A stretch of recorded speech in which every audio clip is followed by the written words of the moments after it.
सनम हम तो डूबे लेकिन साथ में तुमको भी ले डूबे। ईशान किशन बैठकर कोने में इस वक्त यही कह रहे होंगे श्रेयस अय्यर से।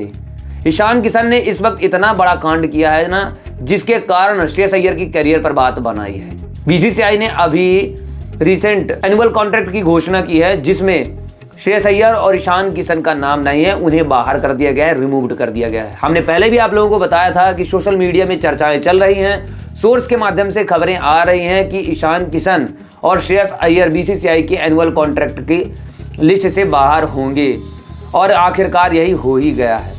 इन दोनों ने बीसीसीआई का विरोध किया है, बीसीसीआई से पंगा लिया है, और बीसीसीआई ने दिखा दिया है कि बाप बाप होता है, बाकी सब कुछ नहीं है। झुक के रहना पड़ेगा मेरे आगे, क्योंकि मैं अपने में खुद हीरो हूं, तो झुक के रहना पड़ेगा। अगर झुक के रहेगा तो ठीक है, नहीं तो उसके इतने झूठ पड़ेंगे मुंह पर अगर उसने मेरे सामने स्टार बनने की कोशिश करी तो।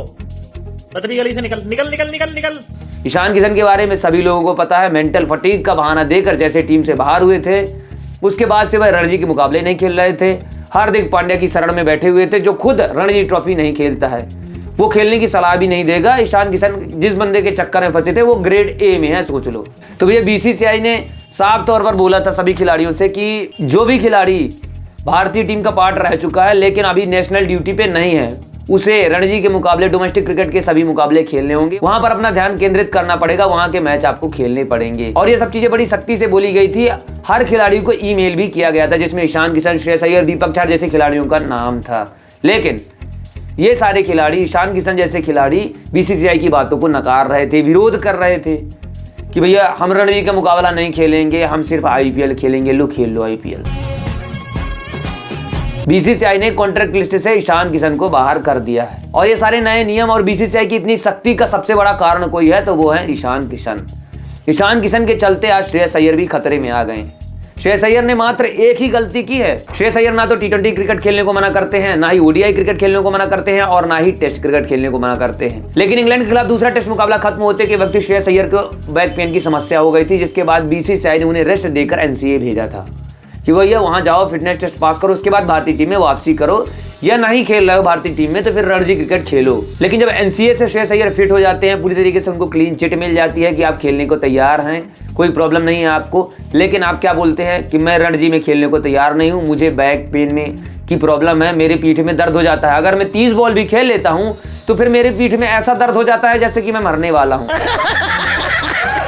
तो श्रेयस अय्यर ने कुछ ऐसी बातें बोली थी, मुंबई के लिए रणजी का मुकाबला खेलने से मना कर दिया था। लेकिन अब बीसीसीआई ने इन सारी चीजों को नोटिस किया, गौर किया, और बीसीसीआई ने श्रेयस अय्यर को ईशान किशन के साथ, ईशान किशन का तो सेंट्रल कॉन्ट्रैक्ट से निकलना पक्का था, तय ही था।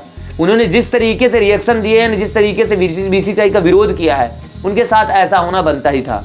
अब श्रेयस अय्यर भी उनके साथ चंगों में फंस गए। उनका गुस्सा, ईशान किशन का गुस्सा श्रेयस अय्यर पर भी निकल गया। ईशान किशन को भी बीसीसीआई ने कॉन्ट्रैक्ट लिस्ट से बाहर कर दिया, जबकि श्रेयस अय्यर ने पूरे साल अच्छा प्रदर्शन किया, वर्ल्ड कप में अच्छे खासे रन बनाए, भारत के लिए तीसरे सबसे ज्यादा रन बनाने वाले खिलाड़ी रहे हैं। रोहित शर्मा, विराट कोहली के बाद श्रेयस अय्यर ही भारत की तरफ से नंबर 4 में कह सकते हैं। पूरे ओडीआई वर्ल्ड कप में श्रेयस अय्यर ने सबसे बेहतरीन बल्लेबाजी की है, नंबर 4 पोजीशन पर रहते हुए सबसे ज्यादा रन बनाए, 500 से ज्यादा रन बनाए हैं।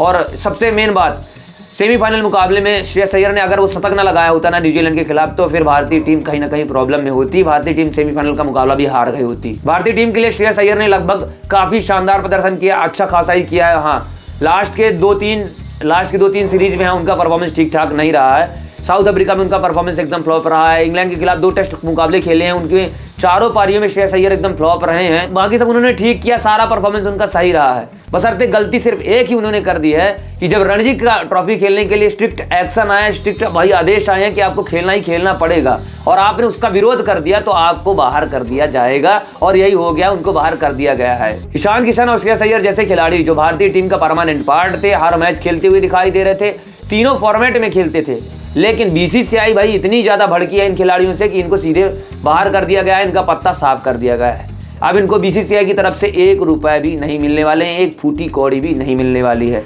हालांकि ये जब भी खेलेंगे तो कॉन्ट्रैक्ट लिस्ट से जो भी पैसे मिलते हैं वो तो नहीं मिलेंगे, लेकिन मैच फीस मिलेगी। अगर ये टी20 क्रिकेट खेलते हैं तो फिर इनको 3 लाख रुपए पर मैच के हिसाब से दिए जाएंगे। ओडीआई क्रिकेट खेलते हैं तो फिर भी वहां भी 3 लाख रुपए पर मैच के हिसाब से दिए जाएंगे। अगर टेस्ट क्रिकेट खेलते हैं भारतीय टीम के लिए तो फिर 15 लाख रुपए पर मैच के हिसाब से इनको मिलेंगे। फिलहाल ईशान किशन के साथ जो भी हुआ वो बिल्कुल सही हुआ, लेकिन श्रेयस अय्यर के साथ ऐसा नहीं होना चाहिए था। उनको मौका देना चाहिए था, उन्होंने अच्छा किया है। हाँ, एक ही गलती की है लेकिन उनको माफ किया जा सकता था। इस पर आप लोगों का क्या कहना, क्या श्रेयस अय्यर को कॉन्ट्रैक्ट लिस्ट से निकालना चाहिए था या नहीं? आप लोग कमेंट सेक्शन में जरूर बताइएगा और ऐसी अपडेट्स के लिए चैनल को सब्सक्राइब भी करिएगा।